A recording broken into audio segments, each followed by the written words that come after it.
Remember this? Dozens of Chinese migrant workers have been left jobless and destitute after paying agents thousands of dollars for work visas and jobs, only to be left with no work or being dismissed by their employer shortly after. We're too scared to go home. Back home, the debt collectors are knocking on our doors every day. But here we don't have work. What do we eat and drink? It's too hard. Also not paying them when they travel between clients. Often sets their work hours on the morning of the working day. Underpays them for the hours they've worked. And, worst of all, does not provide the 30 hours of paid employment guaranteed by their visas. Stories of migrants living in horrendous conditions, being kept like slaves, left without the jobs they'd paid tens of thousands of dollars to secure. Immigration New Zealand says it's had almost 700 complaints from people on accredited employer work visas since September last year. 40% are about migrant exploitation and 20% relate to immigration fraud. The employer have, together with the agents, cooked this scheme up, so they fully know what's going on. They've got no backstop. There's no unemployment. They don't qualify. There's none of that. Immigration New Zealand's been hammered from all sides over this in recent years. Its systems were never great, but after the Labour government introduced the accredited employer work visa in 2022, things got worse. INZ came under fire for its chaotic work methods, half-baked systems, and a high-trust model, a risky move that was exploited by unscrupulous agents and businesses and led to a black market for job opportunities. In the rush to attract migrant workers amidst the global labour shortage, the Immigration Minister says the checks on employers were low level. We made a deliberate decision for what we described as a light touch regime, but it wasn't a no touch regime. Andrew Little says officials had assured him the appropriate checks were being carried out. Those who've been warning the government about shortcomings with its accredited employer work visa say it shouldn't have taken a whistleblower to spring it into action. The Immigration Minister has ordered an independent review into whether the scheme is working as it's supposed to. It comes after an internal whistleblower tipped him off that checks on employers weren't being carried out properly, leaving migrant workers vulnerable to exploitation. That review into the accredited employer work visa scheme is now out. It shines a light on a time when there were unprecedented labour shortages, very low unemployment, and a clamour from employers to let people in once the borders were open post-COVID.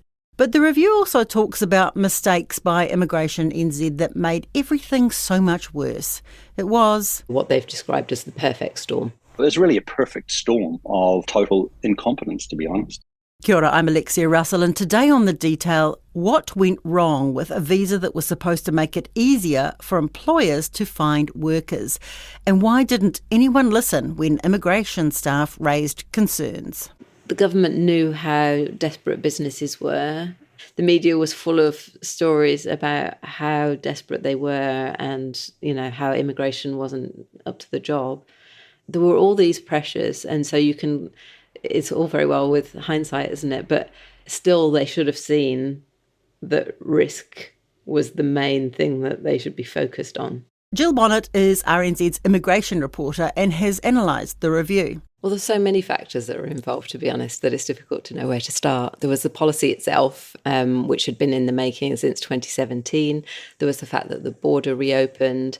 There was the fact that they had a new IT system called Adept. They had a load of new workers, partly because the border was reopening. We had a huge labour shortage, and therefore there were lots of people applying just at the time that the border was reopening. But at the same time, there were lots of people who wanted to come visit and come see their relatives. And so there was a lot of pressure on INZ and what they've described as the perfect storm. So when you say the policy, we are talking about the work visa policy here?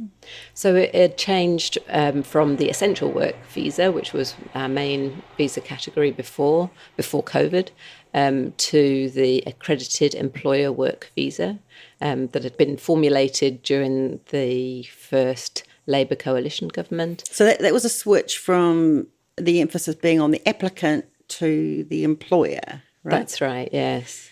And so the idea behind it was that there would be more checks and that the exploitation that we'd seen in the system would be reduced as a result.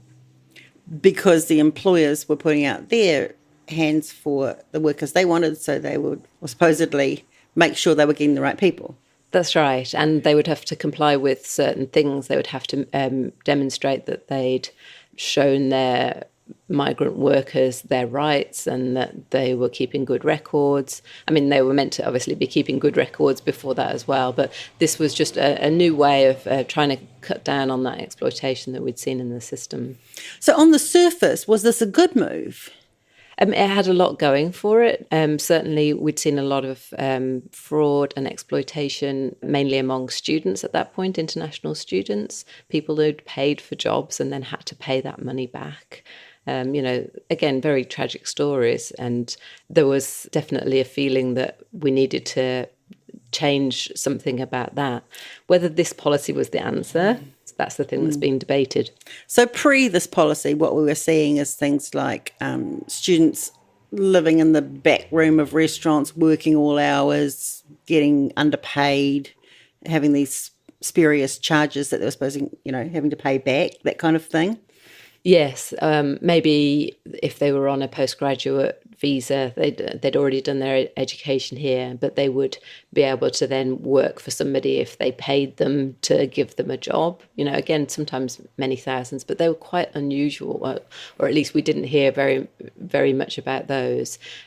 We did hear a lot about people who were being underpaid, or not getting their public holiday pay, those kinds of, not that they were not serious, but not kind of the level that we've been seeing in the last year and a half. Okay, let's go through that. What have we been seeing? So lots of different scenarios.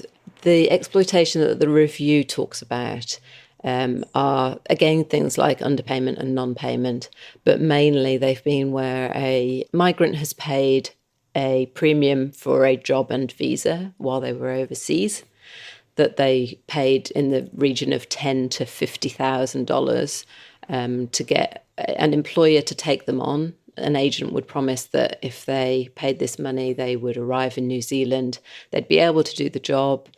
If they weren't skilled for the job, they were told that, don't worry, they're going to train you up. And in some cases, I suppose that's even happened. The ones that we hear about are those who paid their money and they were effectively scammed. There was either not a job when they arrived at all, or they lost it within a matter of weeks under the 90-day trial, or some other combination of those things where they weren't able to do the job and then the employer had to let them go because the employer wasn't aware. The employer wasn't always complicit in this fraud, it would seem. So various sort of, combinations of those dynamics. Is the immigration scene particularly vulnerable to this kind of activity? It's fraudulent, unscrupulous agents, that kind of thing? Yes, immigration advisors in New Zealand have to be licensed, but if they're offshore, they don't. When you think about the attractiveness or the lure of being able to come to New Zealand and work and possibly settle, because that's the other thing that they've kind of been selling as part of this, that people thought, well, it's probably worth the money. And although that sounds very strange to us, coming from a country where we would know that that shouldn't happen, it doesn't seem so strange if you come from a country where, you would expect to have to pay for something as good as that to happen to you. So you've got the combination of desperate, vulnerable clients, potential immigrants, and pretty unscrupulous agents who know how to nose out a chink in the armour kind of thing. That's exactly it, yeah. And that have made thousands and thousands, and who knows really how much money off of it. You could even see the adverts for them. You could see at one stage there was the recovery visa, because that's the other part in this. When we had the cyclones last February, and the floods before it, we brought in a recovery visa. And there was even an advert for that saying you can come to New Zealand on a free 3-year work visa. Almost definitely exploitation and fraudulent cases as a result of that as well. So we don't know the extent of that. So as far as the work visa was concerned, when did those alarm bells start ringing? Who was ringing those bells? So the review says that early in 2023, staff were raising alarm bells and that they had, in fact, talked to their own managers, like immigration officers had talked to their managers about what they were seeing earlier than that even. The first that we heard of it publicly was in March 2023, when a group of Filipino workers were at a meatworks in Southland and they didn't appear to have the skills to be there, and the union got involved. A union is claiming migrant workers with little to no meat working skills have obtained jobs at a Southland freezing works under visas intended for skilled workers. The Meat Workers Union wants an investigation into whether qualifications and experience have been made up and if the problem is widespread. They've come in as trained workers, but they're certainly not trained at all. Maybe only a week later, I spoke to immigration lawyer Alistair McClymont, whose business partner had been in India recently, and he was telling me that there were jobs there being sold for $30,000, $40,000, $50,000, but it wasn't only India, that it was happening Vietnam, elsewhere, and that it was because there were no checks happening. Certainly it became obvious to many people in the industry that there was a lot of money exchanging hands overseas. This is Alistair McClymont. You know, in the immigration industry, there's a lot of sort of chatter that goes on about what's happening. And at that particular time, there was a lot of talk going on about the amounts of money being charged and being paid to various agents, particularly in India, but in also other countries as well. We also at the same time heard rumours from Vietnam and from China. So it was all over the place. When something is going wrong like this and you start to hear stories about amounts of money being paid, then the stories sort of build up and you hear more and more and more of them. And then you can connect those to what's happening in the policy front and what's happening with Immigration New Zealand. So it's very easy to see those direct connections. So what were the factors that allowed this to happen? Well, really, for this particular visa category, it was the policy design which basically opened the door to it being abused. So that was the initial problem. And then, of course, the people who are out there to make money and to do the exploiting, they are the most adept at identifying opportunities for making money. So they're always the first people off the block. Right, so a sniff of a weak link and they're in. Yep, absolutely. So what do you mean by the policy design? Well, because previously under the old work visa policy, there was no opportunity there to really exploit the policy for making large amounts of money. But under this new policy design, very quickly it became apparent to everyone in the industry that there were opportunities there. So it was the way that the new policy was designed and implemented, and this high trust model, which is referred to in the review, that was immediately open to being abused by people who wanted to make money. So high trust, I guess, is the last thing you should do in these situations where you've got these, it's a known industry for unscrupulous agents. Yes, absolutely. Now, if you had from my reading of the report was that the original plan was to have a robust system for checks and verification, but not at the very start of the process, but a little bit further down in the process. So the plan there was to have it, but that was then canned by the minister at the time, who I believe was Chris Farfoy. So the whole policy was originally designed to have that level of verification, but once they decided not to pursue that, then it was just the floodgates that just opened en masse. Was the decision not to introduce those checks and balances, was that the pressure that was coming from employers and the public to let people in, to get people in after the borders opened, after COVID, to get workers into the country? Well, I can only speculate because I don't think there's anything actually in writing that will confirm that, but that certainly seems to be the case when you look at the timing of it, because, there was real labour shortages. They had to be filled. They were not necessarily particularly skilled shortages. They were just shortages of everybody. and business was jumping up and down and demanding that the government do something to get people into the country as quick as possible because they had all of these job vacancies. But remember, at the same time, when COVID hit, there were around about 10,000 people who had work visas already, who had jobs, who had homes in New Zealand, who were locked out and who were not allowed back in. So those people basically lost their work visas. They already had the jobs that were doing this work, but so you lock out one group, but rather than letting them back in as quickly as possible, you then open it up to a completely new bunch of people with a new system where it was vulnerable to being abused. So you had sort of 10,000 workers here that we decided to lock out where there was no abuse and exploitation, get rid of them and replace them with 10,000 new people who were able to be abused and exploited and money taken from them.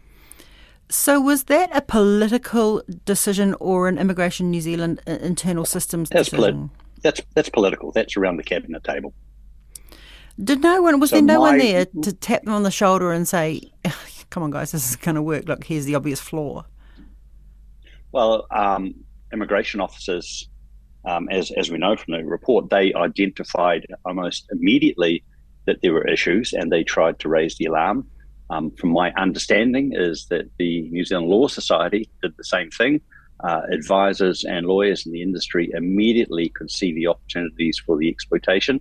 I think it's impossible to imagine that Immigration New Zealand didn't pass this advice on to the minister, but the minister then still decided to proceed regardless, and that would have been a decision made around the cabinet table.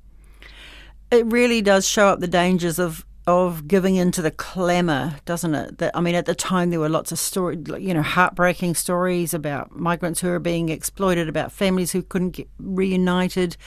That huge pressure, which came on politically, really hard to stand up against when the minister's saying, oh gosh, I've got to get these people off my back.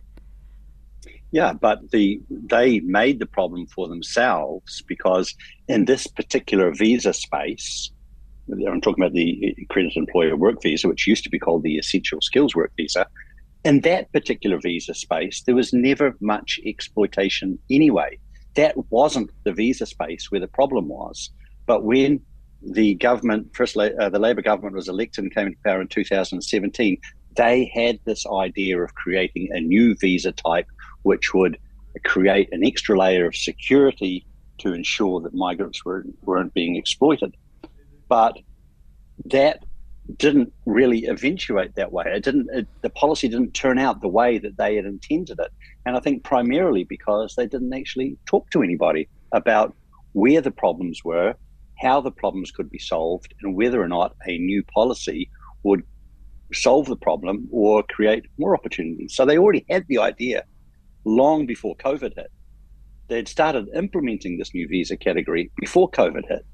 So there was a combination of having really badly thought out and designed policy in the first place, policy that really wasn't necessary, then COVID hit, then there was the urgent need to bring people in. So it was really a perfect storm of total incompetence, to be honest.